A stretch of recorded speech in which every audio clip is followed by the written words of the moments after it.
Hello friends, Shashi Agarwal channel के अंदर मैं doctor Shashi Agarwal welcome you all. आज का जो हमारा सब्जेक्ट है that is the introductory macro economics और जिसके अंदर जो हमारा टॉपिक है जो सब चैप्टर है that is the short run equilibrium output और जिसके अंदर हम इम्पोर्टेंट एमसीक्यू जो कि बेस्ड है ऑन द प्रीवियस पेपर। तो अगर आपको मेरा ये एफर्ट सही लगता है तो do like my video, share कीजिए, कमेंट कीजिए, लाइक कीजिए और मेरे चैनल शशि अग्रवाल को सब्सक्राइब कीजिए। So this is my app एडोसम ऐप जिसको आप गूगल प्ले स्टोर से बड़ी आसानी के साथ डाउनलोड कर सकते हो। ये जो ऐप है commerce economics and management students को काफी सारा फ्री स्टडी मटेरियल और काफी सारे फ्री मॉक टेस्ट प्रोवाइड करती है और +2 के अंदर इकोनॉमिक्स और अकाउंट्स के अंदर काफी सारे एंड बिजनेस स्टडीज के काफी सारे एमसीक्यू टेस्ट हैं, फ्री टेस्ट है जिसकी आप प्रैक्टिस कर सकते हो। तो सबसे पहले हम देखते हैं एमसीक्यू 1। तो यहाँ पे जो क्वेश्चन है, if the value of the average propensity to consume, average propensity to consume को हम इस तरह से भी लिख सकते हैं APC. Average propensity to consume जो है that is the relationship between the consumption and income.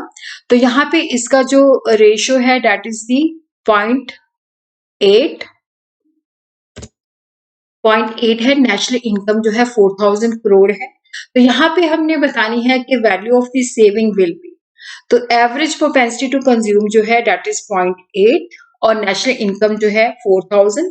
तो value of the saving will be 100 crore, 200 crore, 500 crore and 800 crore. तो यहाँ पे हम देखते हैं कि इसका राइट ऑप्शन क्या है। सो राइट ऑप्शन इज 800 करोड़। तो ये 800 करोड़ कैसे आया इसको हम यहाँ पे जानते हैं। एवरेज प्रोपेंसिटी टू कंज्यूम का मतलब होता है कंजम्पशन अपॉन इनकम, वाई जो है इनकम है। तो यहाँ पे हमें एपीसी जो कि एवरेज प्रोपेंसिटी टू कंज्यूम है ये 0.8 बताया हुआ है। तो जो जो चीजें बताई हुई है वो हमने फिल कर लेनी है। कंजम्पशन हमने फाइंड आउट करनी है। तो C अपॉन 4000, तो ये क्रॉस मल्टीप्लीकेशन हो जाएगा। तो यहाँ पे ये चला जाएगा 4000 इंटू 0.8 को हम 8/10 लिख सकते हैं। तो 8/10 इंटू 4000, तो ये 0 0 के साथ कट हो जाएगा। तो 8 इंटू 400 आ जाता है 3200। तो अब y जो है हमें पता है कंजम्पशन प्लस सेविंग है, तो हमें y भी गिवन है, कंजम्पशन भी गिवन है, तो वहां से हम s की वैल्यू निकाल सकते हैं। तो y minus consumption is equal to saving. तो 4000 माइनस 3200, तो ये आ जाता है 800। इस तरह से जो है आपने निकाल लेना है। और सेकेंड एमसीक्यू जो है, if investment increases from 400 to 550, कि अगर हमारी इन्वेस्टमेंट जो है 400 से 550 हो जाती है तो यहाँ पे जो इंक्रीज है 150 का है। और उसी तरह क्या है कि जो हमारी इनकम है दैट इंक्रीजेज फ्रॉम 900 टू 1650। तो यहाँ पे हमने बताना है कि हमारा जो मार्जिनल प्रोपेंसिटी टू सेव है वो किसके इक्वल है, क्या वो 0.1 है, क्या वो 0.2 है, क्या वो 0.3 है, क्या वो 0.4 है। तो यहाँ पे हम देखते हैं कि राइट ऑप्शन जो है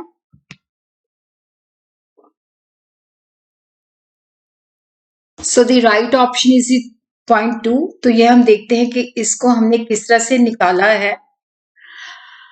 तो यहाँ पे हम देखते हैं कि जो मल्टीप्लायर है के which is equal to change in income divided by change in investment.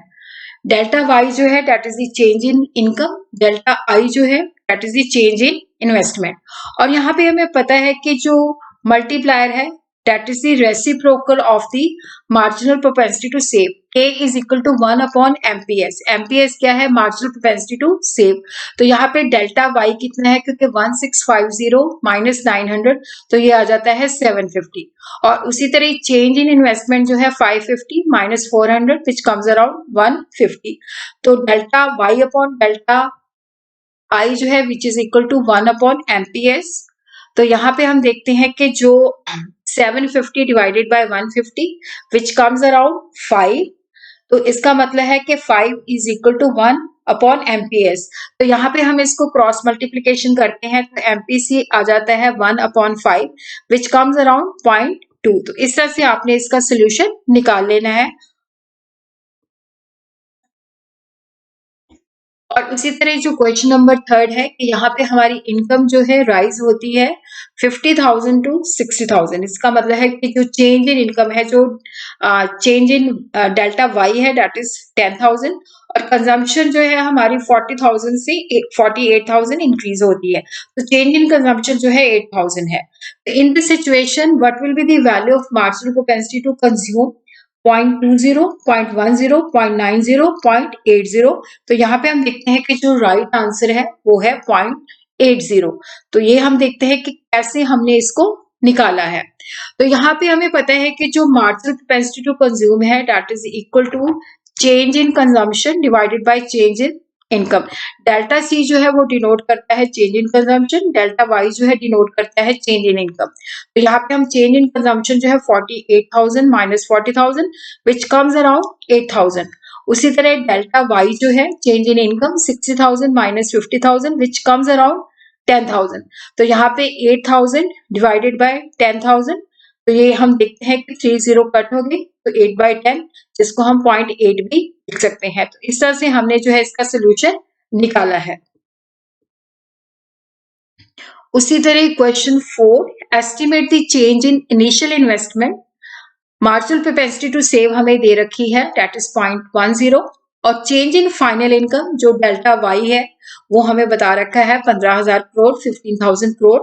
तो क्या तो इसमें हमने जो है इनिशियल इन्वेस्टमेंट की वैल्यू जो है कितनी चेंज हुई है, तो क्या वो 1600 करोड़ है, क्या वो 1800 करोड़ है, क्या वो 2000 करोड़ है, क्या वो 1500 करोड़ है। तो यहाँ पे हमारे पास जो राइट ऑप्शन है दैट इज दी 1500 करोड़। तो इसको हमने किस तरह से निकाला है, तो यहाँ पे हम देखते हैं कि जो इन्वेस्टमेंट मल्टीप्लायर है उसकी वैल्यू होती है 1 upon marginal propensity to save, और मार्जिनल प्रोपेंसिटी टू सेव हमें 0.10 दे रखी है, तो यहाँ से हम के की वैल्यू निकाल लेंगे 1 अपॉन 0.010, तो 10 अपॉन 100, तो ये के की वैल्यू जो मल्टीप्लायर की वैल्यू आ जाती है वो है 10। और ये भी हमें पता है कि जो के है उसकी जो वैल्यू है that is equal to change in income divided by change in investment. तो यहाँ पे हमें डेल्टा वाई की वैल्यू हमें दे रखी है दैट कम्स अराउंड 15,000। तो वो जो हमें दे रखा है के की वैल्यू हमने निकाल ली है, के की वैल्यू हमने इसके अंदर डाल दी। चेंज इन इनकम की वैल्यू दे रखी है वो हमने इसके अंदर से डाल दी। तो यहाँ पे हम क्या करेंगे, चेंज इन इन्वेस्टमेंट की वैल्यू निकाल लेंगे। तो ये इधर चला जाएगा 10 into delta investment, change in income, change in sorry investment, तो ये आ जाता है विच इज इक्वल टू 15,000। फिर हम उसको 10 से डिवाइड कर देंगे विच कम्स अराउंड 1500 करोड़। तो इसका मतलब है कि जो इन्वेस्टमेंट के अंदर चेंज है जो डेल्टा आई है दैट इज 1500 करोड़। तो इस तरह से हमने इसका सोल्यूशन निकाला है। ये क्वेश्चन भी इम्पोर्टेंट है, इसको मैंने एमसीक्यू की फॉर्म में नहीं दिया, ये हम अंडरस्टैंड करते हैं, काफी सारे पेपर्स में ये आ चुका है। If an economy C is equal to 500, consumption की वैल्यू दे रखी है, ये जो 500 है ये जो ऑटोनॉमस कंजम्पशन है जो कि इनकम के ऊपर डिपेंड नहीं करती, तो C is equal to autonomous consumption which is equal to 500 plus 0.9y, 9 जो है that is the MPC marginal propensity to consume. Consumption की वैल्यू दे रखी है, इन्वेस्टमेंट की वैल्यू दे रखी है विच कम्स अराउंड 1000 करोड़, और सी जो है कंजम्पशन एक्सपेंडिचर है, वाई जो है नेशनल इनकम है, आई जो है दैट इज द इन्वेस्टमेंट। तो यहाँ पे हमने इक्विलिब्रियम लेवल ऑफ इनकम जो है फाइंड आउट करना है और value of the investment multiplier हमने फाइंड आउट करनी है। तो यहाँ पे हमने दो चीजें फाइंड आउट करनी है, इक्विलिब्रियम लेवल ऑफ इनकम और value of the investment multiplier. तो पहले हम ढूंढेंगे इक्विलिब्रियम लेवल ऑफ इनकम। देखो यहाँ पे जो हमारी इक्विलिब्रियम लेवल ऑफ इनकम है वहां पे y जो है that is equal to consumption plus investment. तो यहाँ पे हम देखते हैं कि जो कंजम्पशन है ऑटोनॉमस कंजम्पशन जो कि इनकम के ऊपर डिपेंड नहीं करती, एमपीसी मल्टीप्लाइड बाय y, तो ये हमें दे रखा है 500 प्लस 0.9y। तो यहाँ पे हम कंजम्पशन की वैल्यू इसके अंदर डाल देंगे, इन्वेस्टमेंट की वैल्यू भी हमें दे रखी है 1000, तो यहाँ से हम y की वैल्यू निकाल लेंगे। तो यहाँ पे हम करते हैं कि इस 500 को 1000 के साथ हम ऐड कर देते हैं, ये आ जाता है 1500, और ये 0.9y जो है हम इधर ले जाते हैं तो ये हो जाता है माइनस y माइनस 0.9y विच कम्स अराउंड 0.10y। तो यहाँ से हम y की वैल्यू निकाल लेते हैं 1500 divided by 0.10 which comes around 1500 divided by 10 into 100, तो ये आ जाती है 15,000 करोड़। तो यहाँ पे हमने y की वैल्यू निकाल ली।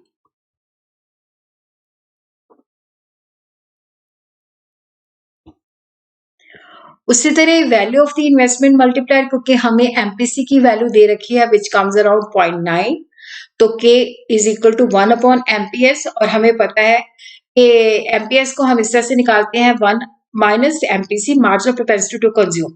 तो यहाँ पे जो एमपीएस है वो 0.10 आ जाएगा। तो यहाँ पे हम K की वैल्यू निकाल लेंगे 100 divided by 10, which comes around 10। तो इस तरह से हमने दोनों पार्ट जो है सॉल्व कर लेने हैं। उसी तरह एक और बहुत इंपॉर्टेंट क्वेश्चन है, उसका भी मैंने सोल्यूशन प्रोवाइड किया है कि यहाँ पे C जो है उसकी वैल्यू दी हुई है ये 400 जो कि ऑटोनॉमस कंजम्पशन है, प्लस 0.9 जो है that is the MPC, margin of capacity to consume, और इन्वेस्टमेंट की हमें वैल्यू दे रखी है 4000।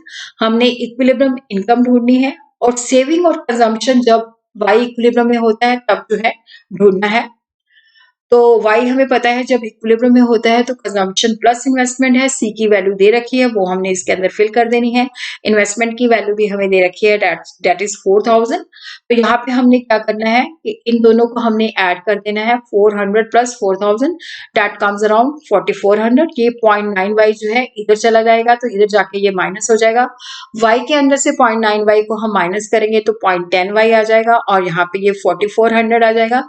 तो यहाँ पे हमने 4400 को 0.10 से डिवाइड कर देना है, तो ये आ जाएगा 4400 into 100 divided by 10 which comes around 44,000।